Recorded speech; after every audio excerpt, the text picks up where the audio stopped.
Kaiju fans, we are here. Clybo, Vinny D'Lux, we are here. Just wrapped Shpadoinkelmania 31 flavors, and it was an absolute wild show. If you were not here, you can go ahead, catch the full stream. I mean, if you're watching this video right now, the full stream's already up. You can catch it there and see everything that happened. But it's been absolutely nuts. Bell House was insane. First off, once again, sold out show here at the Bell House. Yet another sold out show. Oh my God. You'll love to see it. People come far and wide, and the number of first-time viewers here in the arena. I feel like I heard more people cheering for their first time here than I have at the Bell House yet, to be honest. And I get it. Honestly, look, it is apparently Passover, it is Easter. Apparently there's some other show happening in Vegas no one's ever heard of. It's wild. Nonetheless, we had an absolutely stacked battle here tonight, starting with match number 1, Tiki Rilla versus Kung Fu Chicken Noodle. Now, I'm just getting ahead of myself, because the one thing to point out was every match on the card, every single fighter on the card was a specialty fighter. There was a stipulation for everything. The first one was, yes, and the first one to really throw things off with a bang. Tiki Rilla versus Kung Fu Chicken Noodle in an Australian rules match. What does that mean exactly? So, in an Australian rules match, you can't pin your opponent on their back. No. You have to pin them on their stomach. Common sense for anybody down under, you would know this. Naturally, yeah, naturally. Honestly, this is how the entire industry is out in Australia. That's why it's an Australian rules match. You pin them on their front when they are face down on the mat, and I gotta say, it took a little while for a Kaiju to figure it out. It did seem as though there are a couple times where they're just so used to the American style, the universal style, if you will, used across space and time, except in Australia.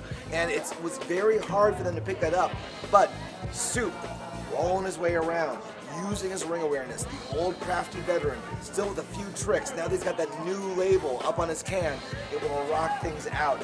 And in the end, gets the victory against Tiki Rilla. Love to see it, love to see it.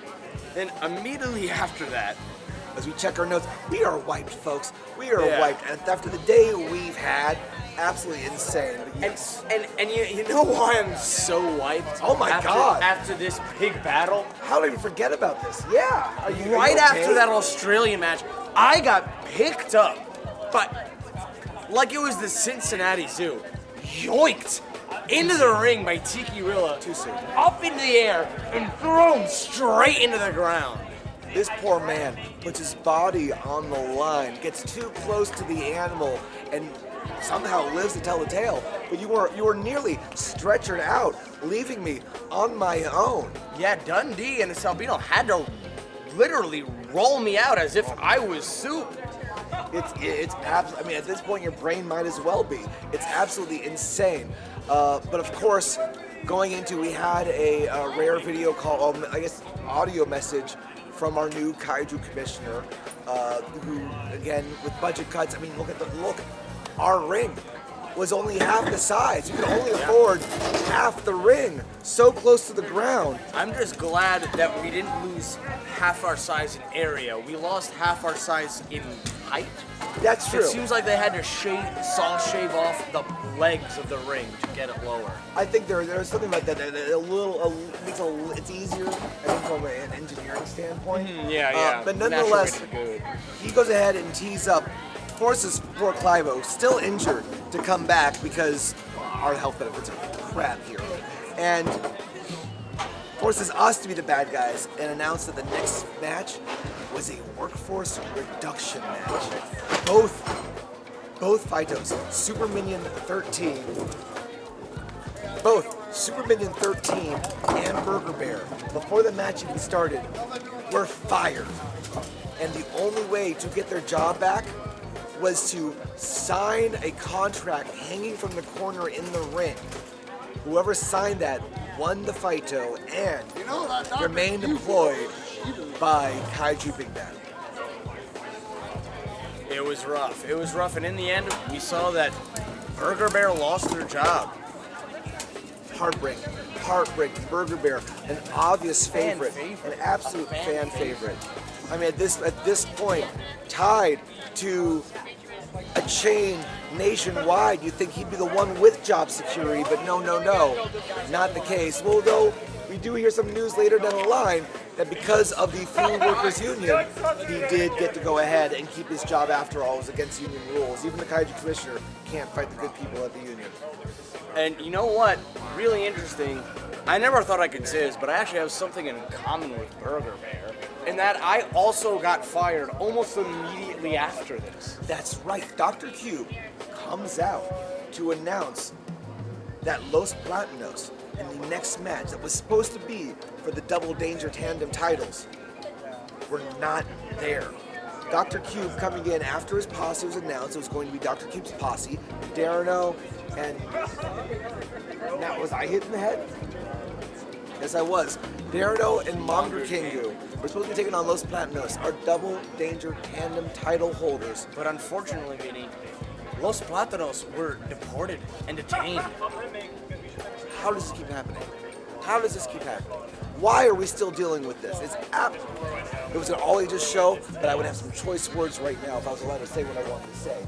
Nonetheless, Dr. Cube comes out, fires Clybo here, announces that Los Platanos were not there, and tried to claim that his posse were the new title holders, the new champions. Luckily, I never thought I'd say this, the commissioner comes on the line, lets the world know, that's not how it works in Kaiju Big Battle and the new administration. You'll be picking the names of the challengers out of the hat, and that Cube can't actually fire Clybo. Yeah, I don't know why I listened to him to begin with. I was in the middle of clearing my desk when the commissioner told me that I had to get back in there, so I make yet another return into the ring. And through a democratic process of determining who would be in Los Plantanos' place, in the tag team, Double Danger Tandem tag team. It's easy enough to say, but yes. Yeah, that we'd be choosing the replacement by drawing names from a magic hat. Of course, Cube gets a hand on the hat and kind of forces the name themselves, thinking he was picking an easy bout. We ended up with a very odd team of Yarsminko and Jeremiah Pinkbear. Now, Cube truly underestimating Jeremiah Pinkbear, thinking this was going to be a cakewalk, an absolute breeze. They could just bowl over a boneless, lifeless Jeremiah Pinkbear. But the truth is that there is so much more to Pinkbear than meets the eye. And this was a close fight-o. Yarsminko having to take on both of Cube's posse members on his own for a good while, not being able to make the tag, but once the tag was made, all bets were off. Jeremiah running that ring like the veteran, like the secret athlete that he is. Absolutely wild. That said, in the end, we did have new Double Danger Tandem Tag Team title champions, and it was Dr. Cube's posse of Darano and Monger Kingu. But that was not the end of it, because after the match, Midori 2000 comes out and starts to grab Jeremiah Pinkbear. We don't know why. Darano, of all people, coming to make the save. Turning over a new beak, Darano came in, got on their hands and knees, and protected Pinkbear from Midori no Kaiju's strikes. I thought I would cry. It was absolutely so heroic and so unlike Darano, so unlike a member of Dr. Cube's posse. I don't know what's going on under this bird's feathers, but it is absolutely awe-inspiring to see how Darano is changing over time, and what this means if Dr. Cube starts getting a better sense. You notice that Darano is not with Dr. Cube at any other point throughout the rest of the night tonight, even though they were in the building. It just gives you some food for thought. Yeah. Nonetheless, Midori, of course, still taking out Darano and walking out with Jeremiah Pinkbear. Kidnaps Pinkbear. We don't know. We don't know who Midori 2000 is working with, if anybody, what this is for. It is truly a mystery as we need to look into the wish-granting dragon, Midori 2000, on what their intentions truly are. Of course, that brings us to our first intermission of the night. I believe so. Yes, it does. Thank God I said that correctly, because We had our sing along with Dundee. Of course, you didn't catch it on the stream, but if you were here in person, you get to be part of all the candy throwing, all the singing, all the chanting. The kids were loving it. The adults were loving it. Clybo was loving it. I was loving it. Salbino doesn't smile. I can't get a read on him. It's fine. When we come back, of course, we go into the next Fighto, a mystery box challenge. Yeah. And it could have been anything in these boxes, and so we have come into the ring. Absolutely. Thank you. No, man, this is like even the people that work here who have to deal Bro, with what ends up afterwards. Every time they do a show, you know what? The numbers don't lie. It's always sold out. You understand? Once the numbers don't lie, it's basically tell you what it is. Sold out. Numbers don't years, lie. I'm here every years day. in a row. Thanks, this man. sees it. This man knows exactly what's up. The numbers don't lie. No? Come on, shit was sold out. Sold out. Back to back. You hear that? Back to back. You I've hear that? never done a Bell House never done a Bell House show that wasn't sold out. It's absolutely amazing to see every time. We thank you, the Kaiju fans, the fervor, the energy, the general joie de vivre that you bring. That's right, I know German. The joie de vivre that you bring to the Bell House is infectious, and we thank you. Of course, what is also infectious is the action, how it seeps into your brain like a brain worm that's later. Right now, we're talking about the mystery box challenge between Dr. Cube and American Beetle. 4 boxes, question marks. Who knows what's in them? What ends up inside of them? A 2-for-1 coupon that American Beetle gets and summons Hell Monkey. Talk about bad luck. Yeah, talk about bad luck. 2-for-1 could have been 2-for-1 anything. 2-for-1 Kaiju sounds great on paper, right? Turns out one of Cube's Kaiju. Hell Monkey comes into the ring, starts roughing up American Beetle. Boom! They break open another box. What's in it? Power Glove. It was so bad. It was awesome. American Beetle sneaking that Power Glove onto their hand, and going ahead and being able to control Hell Monkey. Turn Hell Monkey for a brief time out of his own control against Dr. Cube, evening the odds.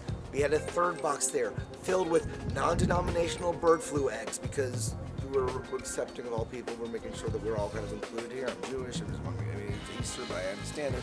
Nonetheless, sitting at those eggs on the floor and going ahead and dropping Dr. Cube onto them, cracking with the bird flu across his back, now looking like a pastel finger painting. Cut out that cuss, I shouldn't have said it. Now looking like a finger painting all across the back there. And of course, the final box. Remember what was inside the final box? Final box had both a banana and a green shell. All my Nintendo players out there, you know when you go ahead and you mix those 2 things together, it could only mean one thing: absolute shenanigans. And that's exactly what we're Second dealing place with. shenanigans. Second place shenanigans. That rubber banding back and forth, going ahead, who's going to be in first? I gotta say, American Beetle taking that shell, throwing it directly into his opponents. I knew it was green, but you could have sworn that was blue the way that thing hit. It went bam, right there, almost taking them all out. And luckily, in the end, American Beetle comes out on top over Dr. Cupid's posse. We needed good news, and thank God we got it. Going into the 5th Fighto of the night, we had Destination Vaccination. Now, like we said earlier, the only reason that we have, poor health services here at Kaiju Big Battle is only because of our strangely appointed wellness officer, Scab. Yeah, for some reason, don't know how, Scab got to be in charge of all the health and wellness here at Kaiju Big Battle and came out as the special guest enforcer for this next Fighto. Now, the primary thing about this was the loser was going to be injected with a strange vaccination concoction. Don't know what's inside of it. It couldn't be good. Whatever it was going to do could have absolutely melted the brain, the minds. We don't know. But you don't just stick somebody with a strange concoction unless it's for science. This isn't exactly what happened here. Apparently we're part of a study, and so we ended up with steam-powered tentacle boulder against Down the on the creature of the Gowanus Lagoon. You have to imagine, if anyone can handle diseases. If anyone is filled with diseases, it's the creature of the Gowanus Lagoon. And here we are with an amazing fight between these two. Scab at ringside again with that brain worm sticking out of its scab. Out of its coagulation. Ugh, that's so bad word. I said a swear earlier. That should be censored. Nonetheless, we have an amazing moment where Boulder takes out all the needles and drops them on. This is where you know this was serious. You know they were fighting for their kaiju lives in this moment. We're gonna go this way as we know they're emptying out the bell house right now and go ahead and move things out. That's right, our amazing Salbino ring crew all taking this through. They are on the job and making this happen. So, in the end, Boulder gets a needle and right in, I'm not sure what the nether region of a scab is called, but right in the nether region, sends the concoction coursing through Scab's scab. It's so hard when you're just a small part of what is a larger body in general. He starts convulsing, freaking out. Turns out It was a placebo. there's nothing in it. It was fine. Felt like a kind of dramatic reaction from Scab, just saying. Scab runs out of the arena with the audience calling him a weenie for reacting to simple needles. Yeah. I mean, God, I get my blood drawn. Like, take a needle. Like, relax, dude. Getting absolutely berated by children calling you a weenie has got to do something to your morale. I'm gotta say that's a moment that's going to echo in Scab's dreams for probably decades. Yeah, it happened to me last year, and I still haven't recovered. Like, I understand, that's tough. We can tell. Yeah, I know. Therapy does wonders. So, this does bring us to our final fight, our final match of the evening, which is for the Kaiju Grand Champion, bringing back a stipulation we have not seen in quite some time: the Pocky Tomb of Doom. And this is an interesting one, of course. Our Grand Champion, Unicorn Party, already ready to fight anyone who comes on, taking on the challenger, Bear Ranger. And where Bear Ranger is, you know that Cube's posse, especially if Cube is in the building, is not far behind. Hellmonkey, Goemon, the minions, all coming out. This was supposed to be a one-on-one fight-o, an honest fight-o, Pocky of Doom match. Of course, no disqualification means it was a one versus everyone. Yeah, really stacked match against Unicorn Party's favor. But I gotta say, what an incredible fight though. Really capping off this big battle. Unicorn Party, left and right, just knocking down minions, knocking down Bear Ranger, demasking Dr. Cube, really giving him a run for his money. And then, boom, they opened up the Pocky Tomb of Doom. And therein was several large, and I mean kaiju-sized, colossal Pocky. Not just any Pocky, Ebi Ichigo. Shrimp strawberry. Honestly, one of the best flavors in my opinion, for sure. I've been looking for it everywhere. Right after salmon chocolate, it's absolutely delicious. Nonetheless, an absolute amazing bevy of weaponry to be used, of course, to be used by anyone. And the Cube, his posse, find their way to get a hold, while the referee's distracted, of the remaining Pocky sticks. And it becomes an absolute bloodbath, a beatdown, gang warfare, as the Pocky sticks are flying. The smell of strawberry and shrimp permeating through the bell house. Absolute madness.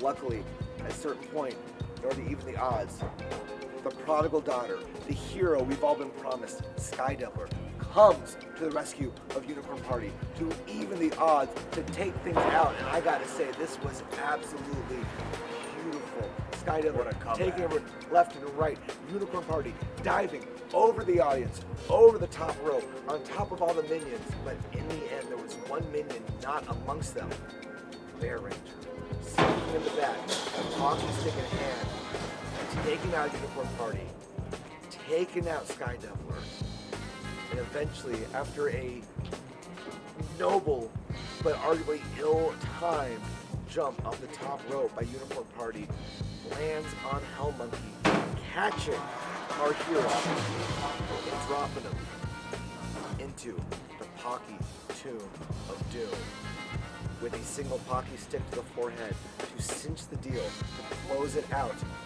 The tomb closes, and our new champion, Bear Ranger.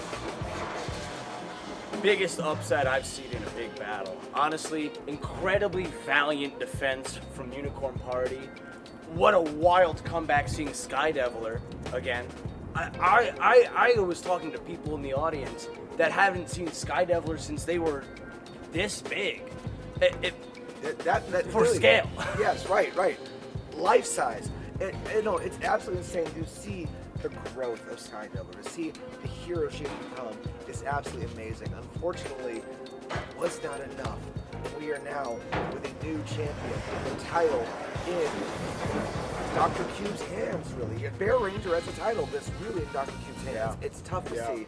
It's sad to see, but nonetheless, proxy. the crowd, as unhappy with the results, still happy with the show. They had a great time. It was good to see them. We had a great time. We hope that if you watched it, you had a great time. And if you did, we got some good news for you. We've got more shows coming up. First, at the Monster Factory, June 28th. Tickets are already on sale right now. Go ahead, pick those up because it won't last long. If it's anything like this, they sell out fast. After that, June, I want to say, because I have it written, sorry, I said June, July 6th, we are back here, back at the Bell House, back at the place, our home away from home, the place we keep selling out because the people here of Brooklyn, of New York City, of the United States of Beatles America love some Kaiju Big Battle. Those tickets will be on sale soon. Check our socials, check our YouTube, Instagram, Blue Sky. We'll send you a signal message if we have to. Nonetheless, be there. You don't want to miss it. It's been an amazing time. Unpredictable. You never know what's gonna happen at a Kaiju Big Battle. There's one thing I know for sure, and that's monsters are real and danger can happen.